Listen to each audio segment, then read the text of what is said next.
दोस्तों नमस्कार। गुरुकुल की ओर से आज कुछ ऐसे लोगों के बारे में बात करना चाहता हूं जो धर्म को मजाक समझते हैं। आपने अपने आसपास ऐसे बहुत से लोग देखे होंगे जो मंदिर नहीं जाते हैं। वे धर्म के एक छोटी सी छोटी रीति रिवाज और परंपरा का मजाक बनाते हैं। अगर कोई माला फेर रहा है तो उस पर मजाक बनाते हैं। अगर कोई ईश्वर को प्रणाम कर रहा है तो बार बार उससे पूछते हैं कि ऐसा क्यों कर रहा है। और बहुतायत में ये लोग हिंदू धर्म में मिलते हैं। इस्लाम में इस तरह की बातें करने का अधिकार किसी को नहीं है। मैंने सिख धर्म और जैन धर्म के लोगों को भी इस तरह की बातें करते हुए नहीं सुना। ये लोग हिंदू धर्म में ही होते हैं। आपने ऐसे बहुत से लोगों को देखा होगा जो चौराहों पर बैठे रहते हैं, लेकिन वे कभी मंगलवार या शनिवार को या सोमवार को किसी शिवालय में या किसी हनुमान जी के मंदिर में नहीं जाते। क्यों बैठे रहते हैं ये तो वही जाने, लेकिन वे धर्म का मजाक क्यों बनाते हैं ये विचारणीय प्रश्न है। हम सभी को एक बात तो ये समझ ही लेनी चाहिए कि अगर हम आज वहां नहीं हैं एक सभ्यता के रूप में जहां हमें होना चाहिए, तो कहीं ना कहीं हमारे अनुशासन में कमी है। जो धर्म हमें धारण करना चाहिए था वह धर्म हमने धारण नहीं किया।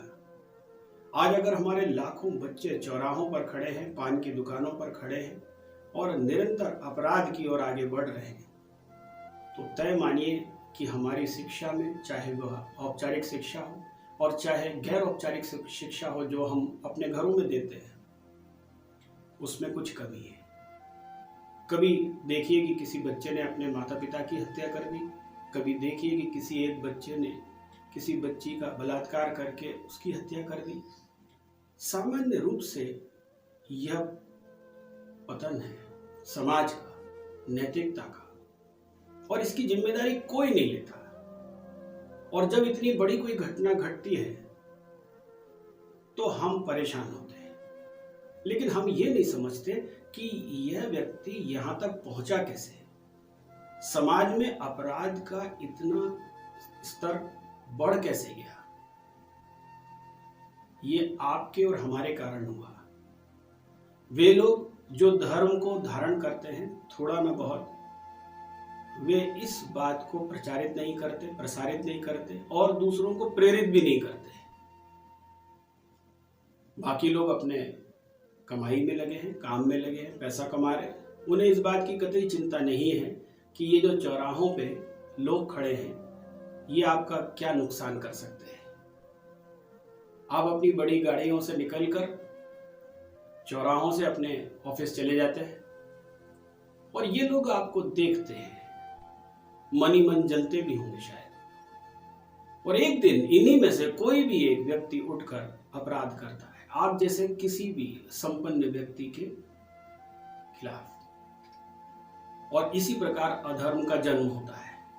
हर माता पिता जो ये चाहते हैं कि उनका बच्चा देश के लिए एसेट बने, लायबिलिटी नहीं, उन्हें बचपन से ये ध्यान रखना होगा कि उस बच्चे को धर्म की शिक्षा दें, मंदिर ले जाए। क्या होता है मंदिर जाने से? मंदिर जाने से उसके अंदर सही और गलत की एक लड़ाई शुरू होगी। वह कोई भी कार्य करेगा तो उसे सही और गलत की कसौटी पे कसेगा। कम से कम उन कहानियों से उसके अंदर यह परिवर्तन तो आएगा कि अगर मैंने कुछ भी गलत किया तो मुझे वो भगवान या वो ऋषि मुनि श्राप दे सकते हैं या मेरे साथ गलत हो सकता है। जो लोग चौराहों पे खड़े हैं उनके लिए थोड़ा सा रुके, संभवतः उनमें से आपका कोई परिचित हो, उनको समझाने का प्रयास करें, क्योंकि वो निरंतर एक जगह निठल्ले जैसे बैठे रहते हुए समाज का और देश का नुकसान ही कर रहे हैं। हमारे देश में काम की कमी नहीं है, रोजगार की कमी है। रोजगार वो जो एक चौराहे पे बैठा व्यक्ति मान लेता है कि मुझे इतनी ही तनख्वाह चाहिए और यही काम करना है, इसलिए वह चौराहे पर बैठा है।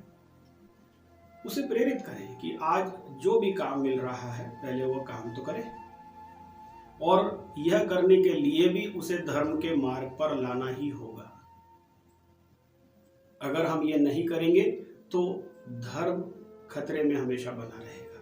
ये लोग जो चौराहे पर बैठे हैं, ये पहले परिवार से दूर होते हैं, फिर धर्म से दूर होते हैं, और धीरे धीरे अपने आप यानी स्वधर्म से भी दूर हो जाते हैं।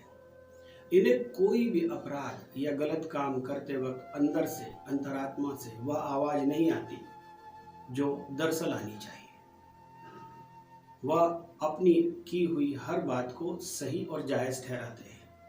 वे कोशिश करते हैं कि येन केन प्रकारेण किसी भी तरह से पैसा मिल जाए, शॉर्टकट मिल जाए, और इसलिए वे कोई कर्म नहीं करना चाहते।